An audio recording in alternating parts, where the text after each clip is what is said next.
In this video, we'll be breaking down the massive airstrike the US did on Iran yesterday. The footage in this video is graphic and disturbing, so viewers' discretion is advised. And don't forget to like the video and subscribe to the channel if you haven't already. We're on our way to 400,000 subscribers, so any support to help us reach that goal is greatly appreciated. But with that, let's jump into this video. For nearly 20 years, the United States and its allies have worked to stop Iran from acquiring nuclear weapons. At the heart of this effort was the 2015 Joint Comprehensive Plan of Action, better known as the Iran Nuclear Deal. It placed strict limits on Iran's enrichment levels, uranium stockpiles, and inspection protocols. In exchange, Iran received billions in sanctions relief. But in 2018, President Trump withdrew the US from the deal, calling it the worst agreement ever negotiated. The sanctions were quickly reimposed, and Iran responded by ramping up uranium enrichment, exceeding JCPOA thresholds, and accelerating work on underground facilities. One of the most concerning of these facilities was Fordow, an enrichment site buried underneath a mountain. Designed to survive bunker buster bombs,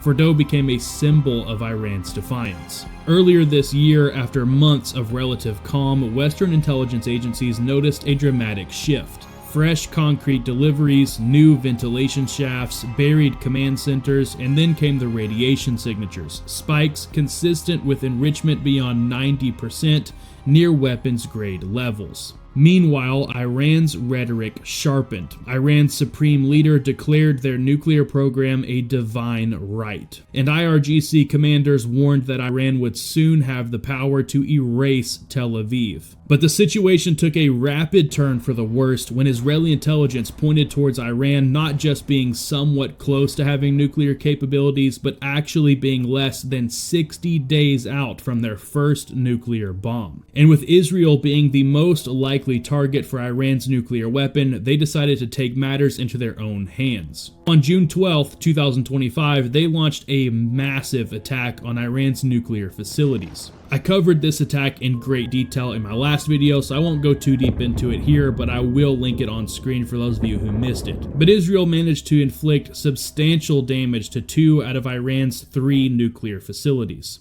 But unfortunately, Israel lacked the firepower to take out Fordow, which is Iran's best defended facility, so the ball was tossed to the USA. Inside the White House Situation Room, military planners laid out options. They could do some smaller strikes on less valuable targets in hopes of pushing Iran towards a deal. They could do some cyber attack operations against Iran, or they could sit tight waiting for more evidence of the situation. But ultimately, President Trump and Defense Secretary Pete Hegseth approved Operation Midnight Hammer, a bold, coordinated attack using what is arguably America's coolest aircraft and their deepest penetrating bomb. The goal of this operation was to send a clear message to Iran that the United States will not allow them to have a nuclear weapon. The night of June 22, 2025 began like any other in central Iran. In Qom, religious students studied late into the night. In Isfahan, workers returned home from the uranium processing facility just before curfew,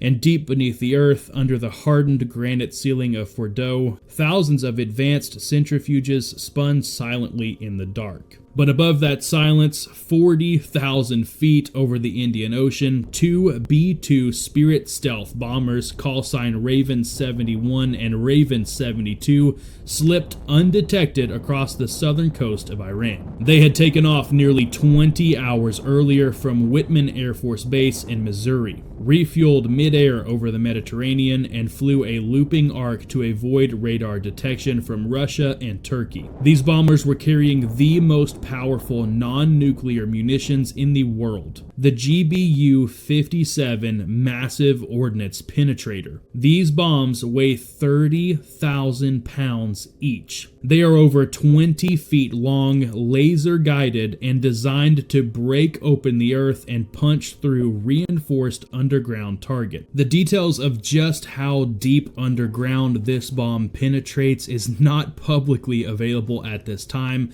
but is believed believed to be at least 200 feet underground, meaning this massive 20-foot long bomb will slam into the earth so hard that it travels 200 feet underground before even exploding. The plan for Operation Midnight Hammer was precise and engineered down to the second. Iran's radar systems were jammed by EA-18G Growlers loitering over the Persian Gulf. Simultaneously, a cyber warfare team at Fort Meade executed a temporary blackout of air defense command links in Tehran, Shiraz, and Isfahan. At 2:32 a.m. local time, the first bombs dropped.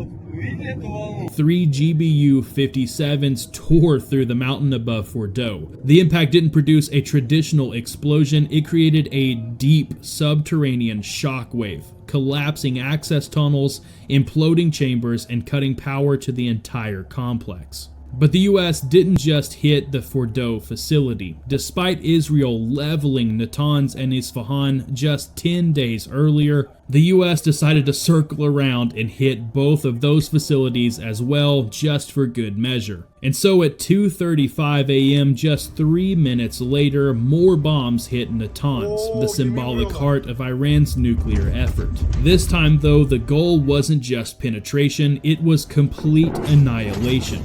2 GBU-57s struck from near vertical angles designed to collapse the main centrifuge cascade hall. And if that wasn't enough, just moments later, Tomahawk missiles fired from the USS Florida and the USS Georgia struck Natanz's surface power stations, access control points, and perimeter defenses. But it didn't end there. At 2:40 a.m., the city of Isfahan lit up like a second sun. A combination of GBU-31 JDAMs and Tomahawk missiles smashed into its uranium conversion facilities, destroying fuel rods and triggering secondary explosions as fuel tanks ruptured. Eyewitnesses later described it as a thunderstorm from beneath the earth. Car alarms went off for miles, windows shattered in buildings within a mile radius of the explosion. In satellite photos taken just 6 hours later, the outline of one of Iran's largest centrifuge halls was simply gone, reduced to a crater filled with twisted steel. But what made this strike so extraordinary wasn't just its firepower, it was its choreography. Each phase of Operation Midnight Hammer was timed to prevent cross-target redundancy and to paralyze Iran's ability to respond in real time. Fordow was struck first, crippling Iran's most fortified site. Natanz followed close, cutting into its most productive enrichment line, and Isfahan came last, degrading both fuel supply and missile engineering infrastructure. American planners even accounted for seismic waves, using classified algorithms to calculate overlapping underground collapses. A senior US defense official was quoted saying this wasn't just a message,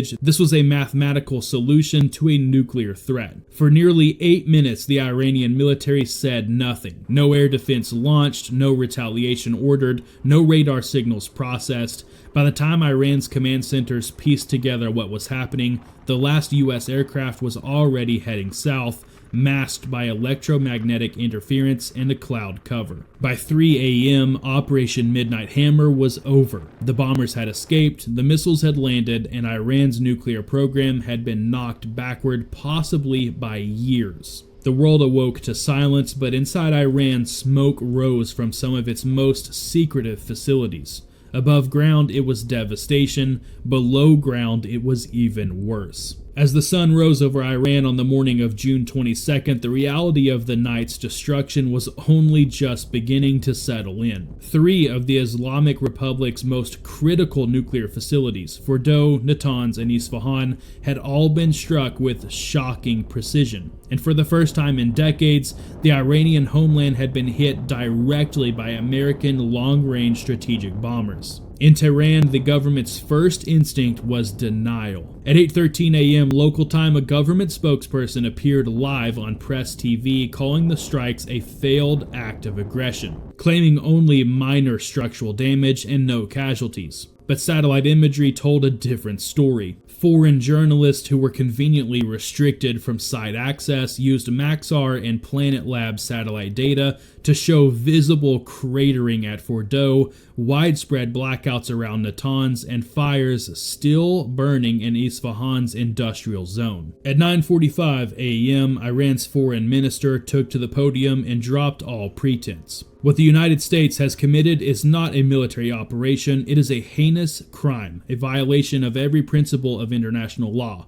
We do not seek war, but we will retaliate, and our retaliation will be everlasting. Those final words, retaliation will be everlasting, immediately echoed through Iranian media and were reposted by Hezbollah and the Houthis in Yemen within minutes. Iran's supreme leader, usually measured in his early responses, released a rare same-day statement declaring, "We have endured pain before, but this blow will not go unanswered. The enemies of Iran will learn once again that we are a nation of endurance, not surrender." Inside the IRGC's Central Command, Iran's military wasn't just planning speeches, it was mobilizing. Ballistic missiles were moved out of hardened shelters, air defense radars were repositioned around Tehran, naval fast attack boats began swarming in the Strait of Hormuz, on alert but not yet engaging. Iran's cyber units began probing Israeli infrastructure, American oil and gas networks, and GCC telecom assets. But Iran also knows something critical. Washington is watching for the counterpunch. Another strike, another missile test, another proxy attack. Any of these could provoke a second wave of US strikes. So instead of responding immediately, Tehran played a longer game. The fear of escalation rippled globally. Oil prices spiked 8% overnight, insurance rates for tankers in the Persian Gulf surged, and global markets braced for the possibility that this wasn't the end, but the opening move in a larger confrontation. Iran had been hit hard, and while the flames of the explosions may have died down, the political firestorm they ignited was just beginning. The world reacted with shock and deep division. The United Nations Secretary General called the strikes a perilous turn and urged immediate de-escalation.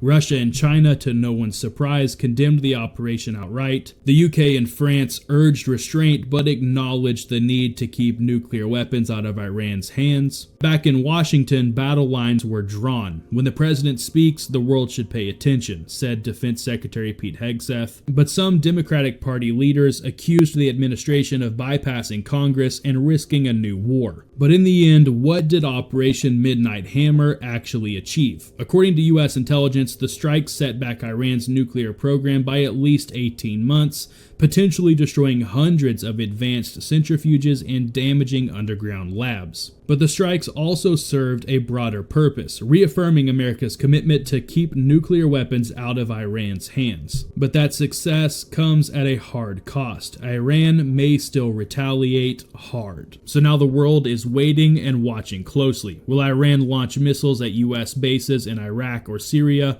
Will Hezbollah respond in Lebanon? Will oil tankers in the Strait of Hormuz come under threat again? And perhaps most importantly, will this be the first strike in a much longer war or the last warning before diplomacy resumes? This was America's most direct attack on Iranian soil in decades, and the fallout is only just beginning. But I want to hear what you guys think about this down in the comment section below. As always, thank you guys for watching. Like the video if you enjoyed it, and I will see you guys in the next one.